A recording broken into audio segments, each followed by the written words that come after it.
Hello. Welcome back to my channel. My name is Tatiana Gant. If you're new, hit that subscribe button down below so you don't miss out on any more videos. And if you're returning back, welcome back. I'm so happy to have you. I, y'all, if you don't know, I have been on this journey called Heal Her. Heal her, healing the parts, the inner parts of me that no one sees. And yesterday, actually, last night, I was reflecting because I knew I was going to do a video today. And I was just reflecting and just writing things down. And I was just reflecting over the journey that God has me on. I left my corporate job back in April. And I didn't know that I was going to go through a journey that I call Heal Her, a journey where I'm healing the inner parts of me, the parts of me that no one sees. And I'm exposing it. I'm being honest with myself. And yesterday I was reflecting and I went back to middle school. Like I was reflecting over the chapter or my era in middle school. And I remember I was the girl that didn't cuss. I was the girl that went to church on Wednesday night and Sunday morning. I was the girl that would smile and just be so sweet. But also just having this wall up because I was scared of people really knowing who I really was. The church girl, the girl that didn't cuss, the girl that had a strict parent that did not play. I didn't want to get bullied. I didn't want people to not like me. And so I remember just covering her up. And the smiley church girl started to become the mean, don't mess with me type of girl. Like I was always me in the inside, right? But I had to protect that. And so I started to create this wall where I started to try to fit in. I was again just transforming. So I remember playing around like with cuss words, but not really cussing, okay? Not really cussing, but like really kind of being like, let me see if I can say it. Let me see, you know? I remember being on the back of the bus. Oh my God. Because I feel like when you was on the back of the bus, like you was a cool kid, right? So I wanted to be on the back of the bus so bad. And I was with my friends or whatever, right? And I remember them cussing and them saying certain things. And I was just out of touch. I didn't know nothing. My mom did not play. We didn't watch TV during the week. Like I had a strict mom that just did not play. And I appreciate her now. But back then I was just like, why is she so strict? Why is she like this? Like, why? But it was for my protection. But back then, of course, wanting to fit in, wanting to connect with people, I just remember trying to like see how far I can take it. Because I remember there was like absolutely nobody. There was one other girl that did not cuss, but everybody cussed. Everybody was just like would tie their shirts, just do different things that, again, I wasn't raised like, and I knew right from wrong. But I wanted to push the envelope. I wanted to see, okay, how would it be like if I kind of like went on to the other side? Like, what if I became a part of the world so I can connect and resonate with people? And so I did. I kind of, I pushed it. And I remember, so like I said, middle school, so seventh grade, I kind of was trying to push the envelope. Then eighth grade, I was trying to push the envelope. And then I remember ninth grade being like, okay, like I want to like talk to guys, like, just like you're just trying to like disconnect from how you were raised to be able to fit into the world and how everybody else was. And so I remember like high school kind of trying to fit in as well, like all of that. But it got to a point where I had to transfer schools. I had to, there was like a big situation that happened. I don't even want to get into it because it also involves some other people and I just don't want to dive into that. But high school happened, the girls were catty, and I remember being like, yeah, I done got myself too far deep in this world, and I got to get out of this. So I remember telling my mom, like, I can't stay at this school that I'm at. I got to transfer. And so I transferred to another school. But again, still feeling out of place, still feeling out of touch. So I was conforming. I started to just be this pretty girl. Like, I just wanted to be this pretty girl. Like, you know how in high school you want to be liked. So being the pretty girl is being liked. People like you. People think you're pretty. So they're going to like I don't even know what I'm trying to say, but basically people just treat you differently when you're the pretty girl. And so I went into what that looks like. Whatever you thought the pretty girl was supposed to be, I conformed myself to that. So the pretty girl was a little bit more serious. The pretty girl was hard to read. She was friendly, but she also wasn't too friendly. Like I just was that. And I just continued to be that. And I people pleased and all of that birthed in middle school and in high school. And I reflected over that and I'm like, wow, like that's where it shifted for me. That's where who I was raised to be, completely disappeared or even was suppressed deep down. And I became something I wasn't. And honestly and truly, I feel like a lot of people started to become something they weren't. But again, we didn't know. We were super immature. We didn't know who we were becoming. We just wanted to be liked and connect with people in school. But when I reflect over that girl, I'm sad. I'm sad because I wish she could have just been her. I wish she could have been the church girl that didn't cuss. I wish she could have been the smiley girl, the friendly girl, and not have to put on this exterior to survive an environment that she could have stood out. She could have stood out in. She could change. I think when I think about who I am now, it's like, you have a call, right? You know you're called to do great things, but you can only be who you're called to be if you're truly who you are, if you're authentic, if you embrace yourself. It's hard to it's hard to be it's hard to do what God has called you to do if you're not yourself. It's just that simple. And so I'm sad because I'm like, what good did I do in high school? What good did I do in middle school? There was probably another girl that was like, dang, like if she would have just been herself, like it would have helped me be myself. And I think more than never, I remember leaving high school, going to college, and wanting to just embrace my authentic self, but didn't even know where to start because I had covered up so much of myself to be liked. I had created this identity. I created friends just off of this other person. And so it was just so hard to be truly who I was called to be. Until one day. Until one day you have an encounter. Until one day you have a moment with God. And God's like, I made you fearfully and wonderfully made. You are created in my image. You are perfect as you are. So why are you trying to be anything other than that?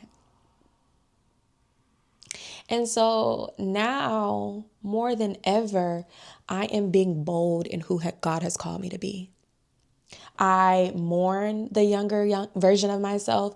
I'm sad for that version of myself. But I'm so glad. I'm so glad that God has made me so confident in who I am now. Now, it's still scary. It's still scary because you lose friends. Life looks different. You start to, you just start to see things from a completely different lens. But you know that you're at peace with yourself because you know that you're being truly who you are supposed to be. And I'm grateful for my life. I'm grateful for the journey.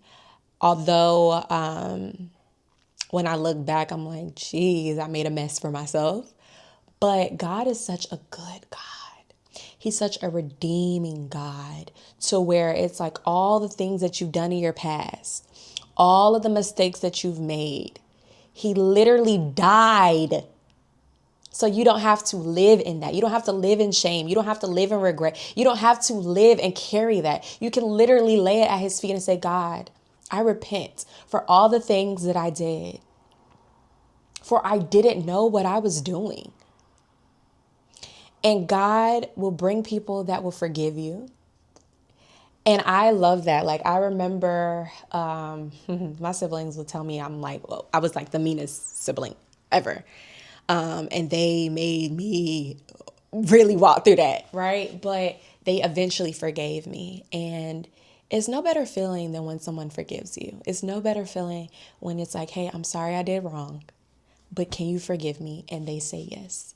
And so now, more than ever, I am repenting quickly. I am, one, forgiving myself for the past, forgiving myself for the things I didn't know, and working to be better now, working to be more Christ-like. Like, I pray all the time, God, cleanse my heart. I am a sinful person. Like, naturally, we all are just sinful. So none of us are perfect. None of us are going to get it right on the first try. But as long as we come to the Father, as long as we come to God and say, hey, God, I'm sorry. Forgive me and help me navigate. Help me to be able to do better. And so with healing her and healing me, it's like really truly asking God daily, praying daily, like, hey, God, this is what I'm dealing with. This is what I'm struggling with. I'm exposing it. I'm calling it out, and I'm needing your help along the way so that I can be the best version, so I can be in purpose, so I can do what you have called me on this earth to do. And so when I think about my journey and I think about where I was years and years and years ago, it's led me to this moment in time today. And it's also led me to continue to show up, continue to be vulnerable, continue to be honest, and continue to heal her. Because there's a girl in middle school that needs me. When I was in middle school, I would search for women and like women that were doing it like me right now. And so if I needed me, I'm sure somebody else needs us to be bold, needs us to be in purpose, needs us to be in place. And so that's why I go so hard for Heal Her. Because it's not just me. I want other women to heal her, to embrace their authentic self and be who God has called them to be. Be you. Be you. Be all of you. Because God made you that way. Let's embrace it. Let's not dilute it. Let's not hide it. Let's not cover it up. Let's be all of who we are called to be. You are needed. You are loved. You are seen. And it saddens me when we don't think we're enough. When we don't think that we are called or that we have purpose or that anybody cares. No, someone cares. Someone needs your story. Someone needs your vulnerability and your transparency so that they can continue to live the life that they're called to do. We all need each other. But if we're so covered and we don't allow people in, then people are going to die. Like, I see it as real as that. Like, people are going to die. If they don't physically die, they're going to die internally. And so I'm always reminding myself of my why. I'm reminding myself of the little girl that needs me to get up, needs me to be bold, needs me to be transparent and honest and fight. Fight for what God has for me and for you. This is not done in vain. This is not just happenstance. This is a real fight. And this Heal Her journey has been the hardest one yet, y'all. It is so hard to even just do this. I'm fighting so many internal things in my mind. Like, girl, don't nobody want to hear this. Da, da, da, da, da. Like, it's just, 24/7. I'm so protective of my space right now.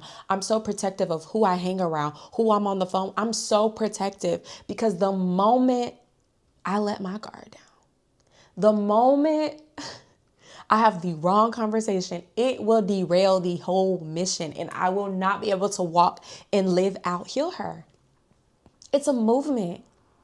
It's a daily thing. I have to daily heal her, the inner parts. And I cannot do it without God. I cannot do it without him. He placed something on the inside of me. He gave me my story. He gave me my testimony. He gave it for me to share, to not hold it in, to not act as if everything is no. No. If I hold everything that I went through in, there's a little girl. There's a young Tati that won't grow up and be bold in who she's called to be.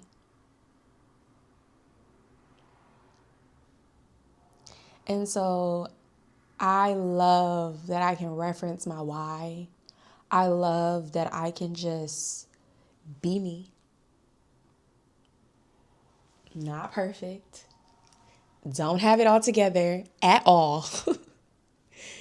But God is like, all I want is your yes. That's it. I'm going to help you. You may feel like it's a little rough and a duff and whatever, but I can work with that. And I can make the right people hear you and understand you and connect and resonate with you. Because sometimes you're in your head like, girl, I ain't making no sense. I'm talking in circles. But it's like, no. I'm going to bring the right people that will be able to hear you. Yeah, you might have a little fluff, but they can weed all that.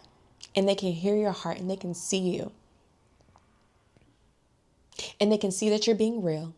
And they can see that you're being vulnerable. And they can work with that. And God can do all of that. God can make it all right. He can make it all make sense. So stop trying to have it all perfect and together and figured out. All he needs is your yes. So, as I end right now,